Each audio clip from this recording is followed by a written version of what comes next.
नमस्कार class 11th। जैसा कि आप अपनी स्क्रीन पर देख पा रहे हैं, आज पद्यांश पाठ के नेक्स्ट जो चैप्टर हैं, जिसमें एक टाइटल यानी शीर्षक से एक बहुत अच्छे जो हमारे देश की व्यवस्था है उसके ऊपर जो है हमारा ध्यान आकर्षित किया गया है। और शीर्षक है वे आंखें।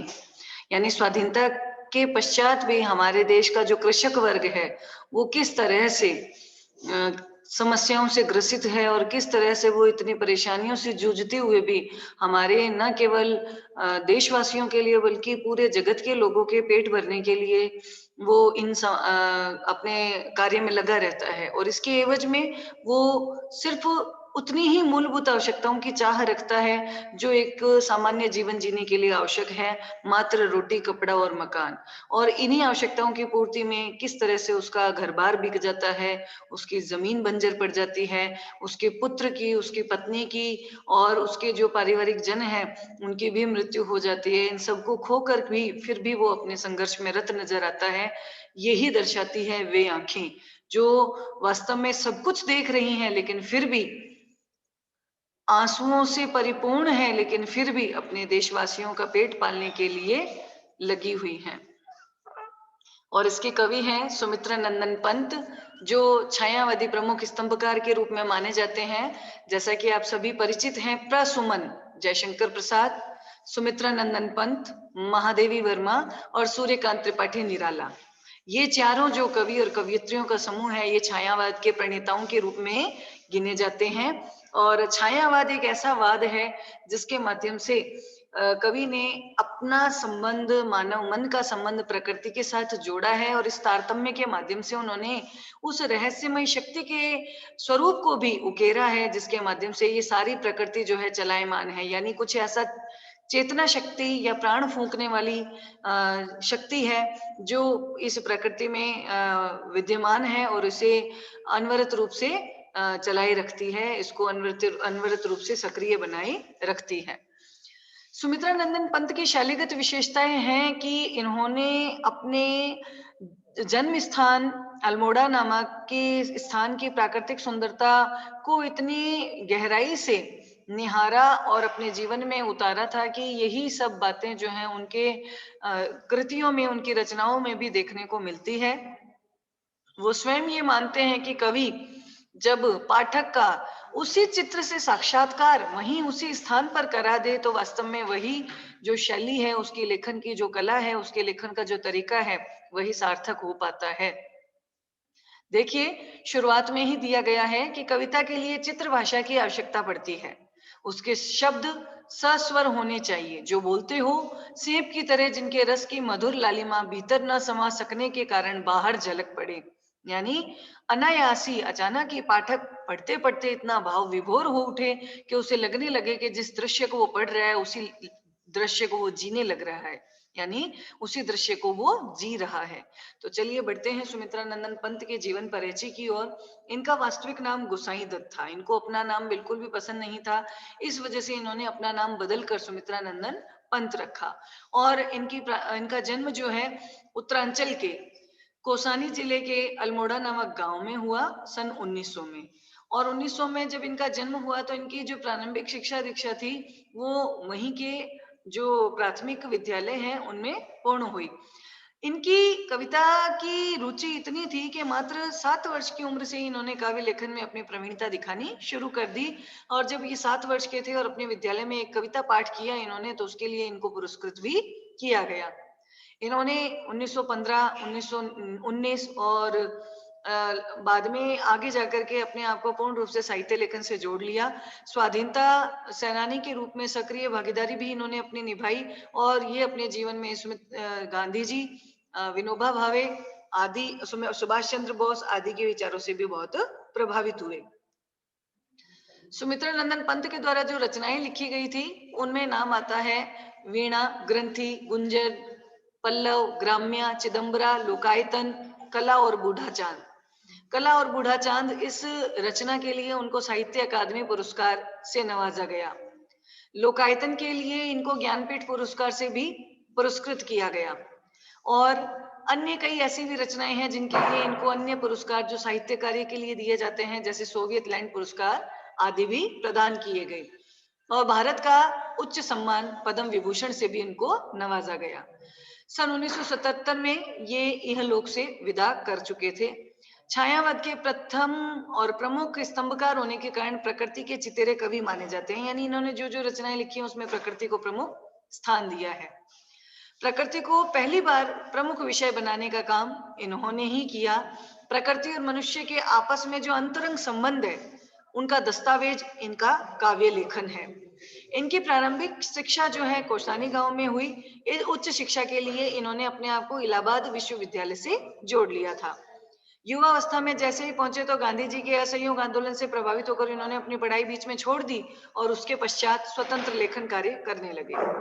प्रकृति के अद्भुत चित्रकार पंत का जो मिजाज था वो कविता में बदलाव लाने का पक्षधर रहा है और उन्होंने शुरुआत में छायावादी कविताएं लिखी, जैसे कि कविता आपने कक्षा 10 में पढ़ी है, पर्वत पावस ऋतु थी पर्वत प्रदेश, पल पल परिवर्तित प्रकृति वेश। इसी तरह से मेखलाकार पर्वत अपार, अपने सहस्त्र दीर्घ सुमन फाड़, अवलोक रहा है बार बार, नीचे जल में निज महाकार। क्या तुकबंदी है, क्या लयबद्धता है, क्या गीतात्मकता है, ये समस्त विशेषताएं इनके काव्य लेखन की है, जो इन्होंने जादू की तरह पाठक को आकृष्ट करने के लिए प्रयुक्त की है। आगे चलकर इन्होंने अपने आप को प्रगतिशील कवि के रूप में भी प्रतिष्ठापित किया और अपने पाठक वर्ग का ध्यान इस ओर भी आकर्षित किया कि स्वतंत्रता के पश्चात भी हमारे देश की परिस्थितियां सामाजिक, आर्थिक, राजनीतिक किस दौर से गुजर रही हैं, उन सारी परिस्थितियों से उन्होंने पाठक का तारतम्य स्थापित किया। इन्होंने अरविंद के मानवतावाद से प्रभावित होकर मानव तुम सबसे सुंदरतम जैसी पंक्तियां भी लिखी हैं। नाटक, कहानी, आत्मकथा, उपन्यास, आलोचना आदि हिंदी की महत्वपूर्ण विधाओं पर इन्होंने लेखनी चलाई है।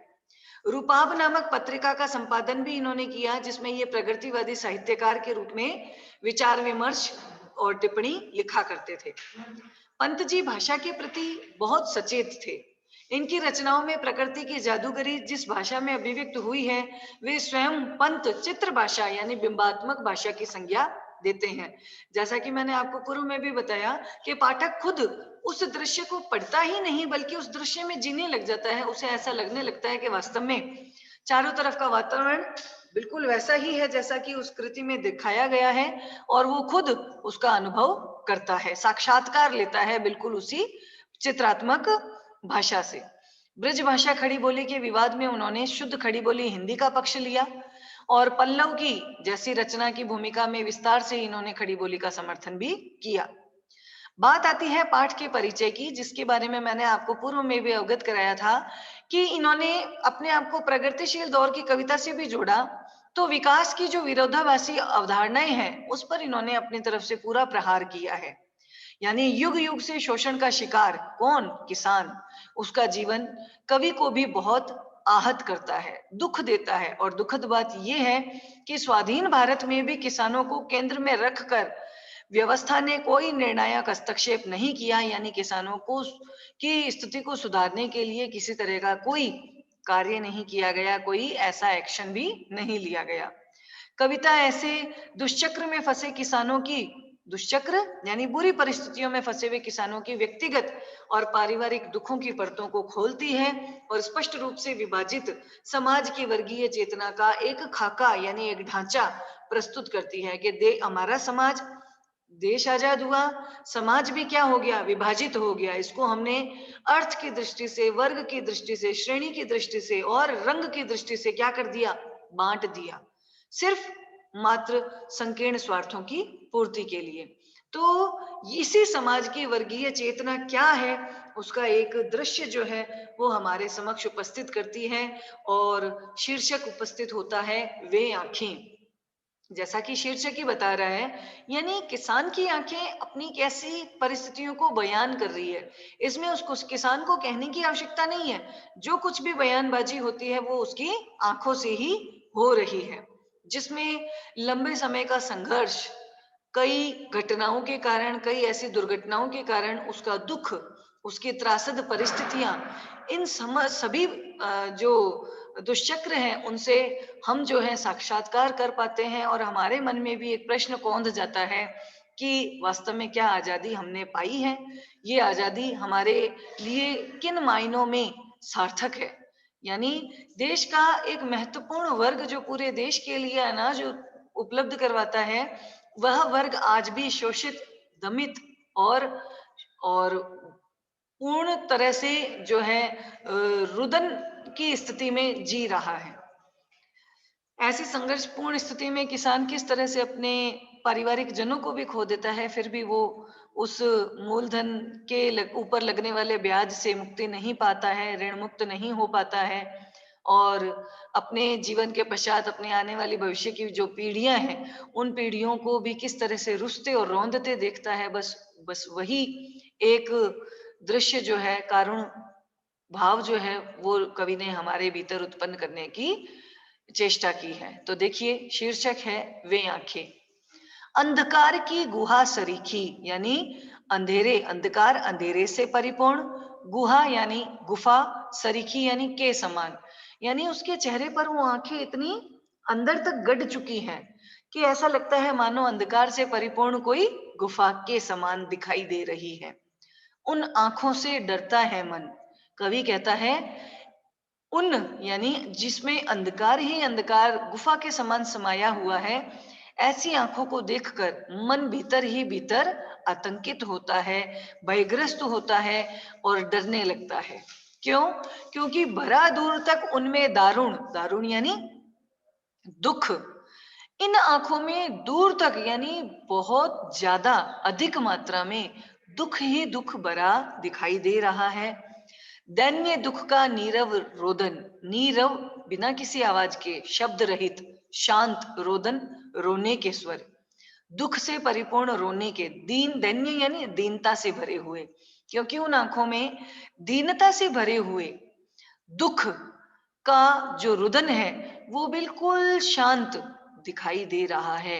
अर्थात जो किसान है वो अपने दुख को अभिव्यक्त नहीं कर रहा है, लेकिन फिर भी उसकी आंखें जो हैं उसके उस दारुण दुख को बिल्कुल हमारे सामने उसका एक चित्र जो है उपस्थित कर देती है। दोबारा से देखिए कि अंधकार की गुहा सरीखी उन आंखों से डरता है मन, भरा दुख, भरा दूर तक उनमें दारुण, दैन्य दुख का नीरव रोदन। कि किसान की जो आंखें हैं वो अंदर तक इतनी गड़ चुकी है, यानी कृशकाय चेहरे में, कमजोर चेहरे में वो आंखें इतनी भीतर गड़ी हुई गुफा के समान दिखाई देती है, जिसमें अंधेरा ही अंधेरा है। और ऐसी आंखों को देखकर मन थोड़ा आतंकित अनुभव करने लगता है, क्योंकि उनमें लंबे समय तक का जो दुख है और दीनता से परिपूर्ण दुख की परिस्थितियों से जूझते हुए जो रुदन का स्वर है वो बिल्कुल शांत और बिल्कुल स्तब्ध जमा हुआ सा दिखाई देता है।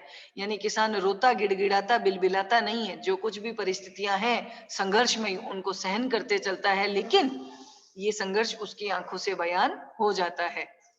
वह स्वाधीन किसान रहा, अभिमान भरा आंखों में इसका, छोड़ उसे मझधार आज, संसार कगार सदृश्य बह खिसका। वह यानी किसान, वह स्वाधीन यानी स्वतंत्र किसान रहा, यानी किसकी आंखों के बारे में बताया है, जिसकी आंखों में आंखों के बारे में बता रहे हैं कवि, कहते हैं कि वो कोई और नहीं बल्कि हमारे देश के, हमारे स्वतंत्र देश का एक स्वतंत्र किसान ही है, जिसकी आंखों में इस बात का अभिमान है कि वो स्वतंत्र देश का एक स्वतंत्र नागरिक है। अभिमान भरा आंखों में इसका, यानी इस बात का अभिमान, अहंकार, घमंड उसकी आंखों में है कि वह एक स्वतंत्र देश का स्वतंत्र नागरिक है। छोड़ उसे मझधार आज, लेकिन आज की परिस्थितियां ऐसी है कि ऐसे स्वाधीन देश के नागरिक, स्वाधीन किसान को मझधार यानी बीच धारा में, यानी बीच में ही, संघर्ष के बीच में उसे छोड़ दिया है। किसने? संसार कगार सदृश्य बह खिसका, सारे संसार के लोग कगार यानी किनारे की तरफ, सदृश्य यानी की तरह, बह यानी उस बहती हुई धारा में से खिसक गया यानी दूर हो गया। कि उस किसान को बीच मझधार में छोड़कर, यानी संघर्ष की परिस्थितियों के बीच में ही छोड़कर सारा संसार जो है बिल्कुल किनारे की तरफ आ करके बस गया है। यानी मात्र संघर्ष में कौन रह गया है? किसान ही रह गया है, और उस किसान के साथ जूझने के लिए उसका और कोई सहयोगी दिखाई नहीं दे रहा है। क्या परिस्थितियां थी किसान की? किसान की परिस्थितियों के बारे में बताते हुए कवि कहते हैं, लहराते हुए खेत दृगों में यानी नजरों में, आंखों में, यानी आंखों के आगे एक बार तो वो खेत दिखाई देने लगते हैं, लहराते हुए वे खेत दिखाई देते हैं। हुआ बेदखल वह अब जिनसे, वो खेत जो किसान के खुद के थे, लेकिन आज अब वह यानी किसान को अब यानी आज के समय में जिनसे यानी उन खेतों से, बेदखल यानी वहां से उसके अधिकार को खत्म कर दिया गया है, उसको अपने अधिकार से उसके अधिकार छीन लिए गए हैं। अर्थात किसान को अब उसकी जमीनों से बिल्कुल हटा दिया गया है, बेदखल कर दिया गया है, यानी उसके अधिकारों को छीन लिया गया है। जिन अधिकारों को वो अपने खेतों पर होने का दावा करते हैं, अब किसान की नजरों में सिर्फ उन खेतों के स्वप्न ही दिखाई देते हैं। हंसती थी उसके जीवन की हरियाली जिनके तृण तृण से, तृण तृण पुनरुक्ति प्रकाश अलंकार। किसान को सबसे ज्यादा खुशी किनको देख के होती है? अपने लहलहाते खेतों को। यानी हंसती थी उसके जीवन की हरियाली, किसान के सारे जीवन की हरियाली, अर्थात उसका जीवन हरा भरा किस कारण से था? जिनके तृण तृण से, जिन खेतों के एक एक तिनके को लहराते देखकर उसका जीवन भी खुशी, प्रसन्नता और हंसी का अनुभव करता था, आज वे खेत उसके अधिकारों से छीन लिए गए हैं। तो इस प्रकार किसान की ही जमीन जो है उसके हक से, उसके अधिकार से छीन ली गई है, उसको उनके अधिकारों से, उसको उसकी जमीन से बेदखल कर दिया गया है। अब क्या होती है उसकी स्थिति, और उस दुरावस्था में उसका कौन साथ देता है, कौन नहीं देता है? दुरावस्था मात्र यहीं तक नहीं है, बल्कि आगे इसी संघर्ष में वो अपने पारिवारिक जनों को भी कैसे खो देता है, उसके बारे में हम अपनी कल की कक्षा में चर्चा करेंगे। आज की कक्षा में इतना ही पर्याप्त है। और कवि के परिचय और पाठ के परिचय यानी कविता के परिचय कविता की पृष्ठभूमि किस आधार पर तय की गई है, और किस तरह से ये कविता अपने आप को प्रगतिवादी काव्य से जोड़ती है, जिसमें किसान की दमनात्मक स्थिति को तो दिखाया गया है, लेकिन फिर भी देश के मन में ये प्रश्न उठाया गया है कि कभी ना कभी तो इन परिस्थितियों में बदलाव अवश्य आएगा। तो धन्यवाद बेटा, ये क्लास आपको इस कविता का अनुवाद समझने में सहायक सिद्ध होगी, ऐसी मैं उम्मीद करती हूँ। धन्यवाद बेटा।